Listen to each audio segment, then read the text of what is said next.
नमस्कार दोस्तों, आज हम पढ़ेंगे तुलसीदास कृत विनय पत्रिका की विशेषताएं। सर्वप्रथम हम प्रस्तावना लिखेंगे जिसमें हम तुलसीदास के साहित्य और उनके बारे में थोड़ा बहुत बताएंगे। गोस्वामी तुलसीदास हिंदी साहित्य के भक्ति काल के शगुन भक्ति के राम भक्त धारा के प्रतिनिधित्व करने वाले महत्वपूर्ण कवि हैं या फिर महान कवि हैं। हिंदी साहित्य के श्रेष्ठ कवियों में तुलसीदास की गणना होती है। भारतीयों के हृदय पटल पर जितना प्रभाव तुलसीदास की रचना का है उतना प्रभाव किसी अन्य कवि की रचना का नहीं है। उनकी कृति रामचरितमानस हिंदू भारतीय जनता के लिए सर्वोत्तम, पूजनीय और संग्रहणीय है और साथ ही साथ नृत्य पठनी ग्रंथ के रूप में माना जाता है। भारत ही नहीं अपितु संपूर्ण विश्व में रामचरितमानस की लोकप्रियता है।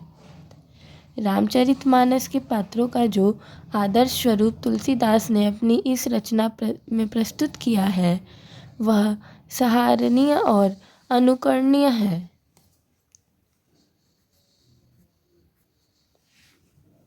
तुलसीदास ने भगवान राम के प्रति जो अपना विनय भाव है वह अपनी रचना विनय पत्रिका में प्रस्तुत की है। अभी तक हमने जो ये पढ़ा इसके अनुसार हमें ये पता चला कि जो तुलसीदास थे वो कितने श्रेष्ठ कवि हैं। वो भक्ति काल के शगुन धारा के राम भक्ति शाखा के कवि थे और एक अपना सर्वोत्तम स्थान प्राप्त कर चुके हैं उन्होंने। और उनकी रामचरितमानस या उनकी अन्य रचनाएं भी हैं जो वो आज कितनी सर्वगुण संपन्न कहलाती हैं।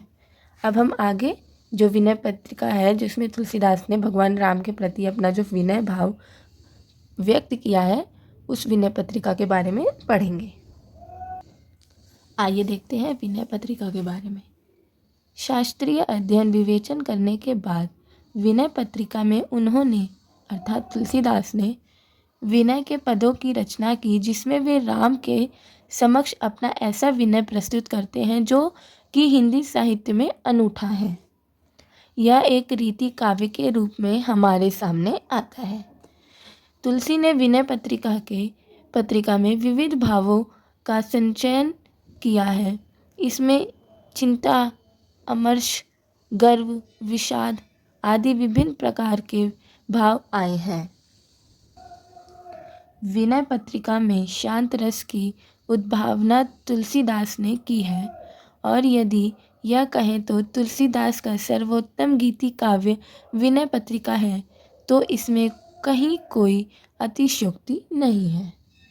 गीति काव्य के जो विशेषताएं होती हैं, लक्षण होते हैं, जो संक्षिप्तता, जो आत्मानुभूति, गीयता आदि सभी गीति काव्य के तत्व हमें विनय पत्रिका में दिखाई पड़ता है। तुलसीदास की भक्ति रस का अखंड समुद्र इस रचना में बहता हुआ दिखाई पड़ता है। शांत रस की धारा इसमें प्रभमान है। इस धारा में निमग्न होकर व्यक्ति अपने सांसारिक दुखों, सांसारिक विषय वासनाओं से मुक्त होकर, सांसारिक विकारों से दूर होकर निर्मल और उज्जवल हृदय से शांति का अनुभव करता है। यह रचना देखा जाए तो राम भक्तों के कंठ का एक बहुत खूबसूरत आकर्षक हार है। इस रचना को पढ़कर और आत्मसात करके व्यक्ति सांसारिक माया, मोह और प्रपंचों से दूर रह सकता है। इस ग्रंथ में 279 पद हैं जिनमें विभिन्न राग रागनियों का वियोग हुआ है।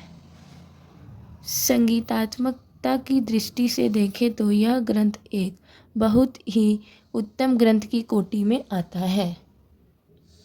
सूरदास की भांति पदों की रचना इसमें की है, अर्थात तुलसीदास ने सूरदास की भांति ही पदों की रचना विनय पत्रिका में की है। भक्ति भावना की दृष्टि में रखकर यह ग्रंथ एक अनुपम और अद्भुत ग्रंथ के रूप में हमारे सामने आता है, क्योंकि इसके प्रत्येक पद में तुलसीदास एक भक्त के रूप में स्वयं बोलते हुए राम जी से वार्तालाप करते हुए प्रतीत होते हैं। विनय पत्रिका में कलयुग से पीड़ित होकर तुलसीदास ने भगवान राम के दरबार में भेजे जाने के लिए एक विनय भाव से युक्त पत्रिका यानी चिट्ठी लिखी है। भगवान राम विराट पुरुष हैं, संसार के शासक हैं, जगन नियंता है और उनके पास अनेक पार्षद, प्रतिहारी, दास, सेवक आदि सदैव विद्यमान रहते हैं। इसलिए एक साधारण से व्यक्ति के लिए उनके बीच में से निकलकर अपनी चिट्ठी, अपना पत्र भगवान राम के पास पहुंचाना तो दूर रहा, वह उनके दरबार में भी नहीं पहुंच पाता। इसलिए तुलसी दरबार के अन्य लोगों को प्रसन्न करने के लिए विभिन्न देवी देवताओं की भी स्तुति करते हैं। विनय पत्रिका में तुलसीदास ने गणेश जी, पार्वती माँ, शिव जी, गंगा जी, भैरव, सूर्य, यमुना, हनुमान, लक्ष्मण, भरत, शत्रुघ्न, सीता आदि की सभी की स्तुति की है। और इनकी स्तुति के बाद तुलसीदास खुद राम जी के गुणों का बखान करते हैं और उन्हें सर्वश्रेष्ठ, सर्वशक्तिमान और सामर्थ्यशाली प्रभु के रूप में मानते हैं। प्रभु भगवान राम के महत्व के वर्णन के साथ साथ दैव्य, लघुत्व और कलयुग जनिक विषम संताप आदि का वर्णन भी करते हैं।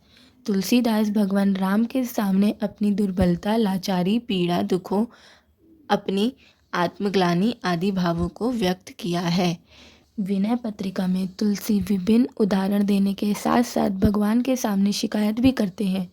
वे ऐसा मानते हैं कि जब भगवान राम ने ऐसे ऐसे प्राणियों को कष्टों के साथ एक राम का नाम लेने के मात्र से दूर कर दिया, जो कि पतित या दलित की श्रेणी में आते थे, मेरे अंदर ऐसा कौन सा अवगुण है जिसके कारण आप मुझे दर्शन नहीं देते हो, आप मेरी पीड़ा को कम नहीं करते हो।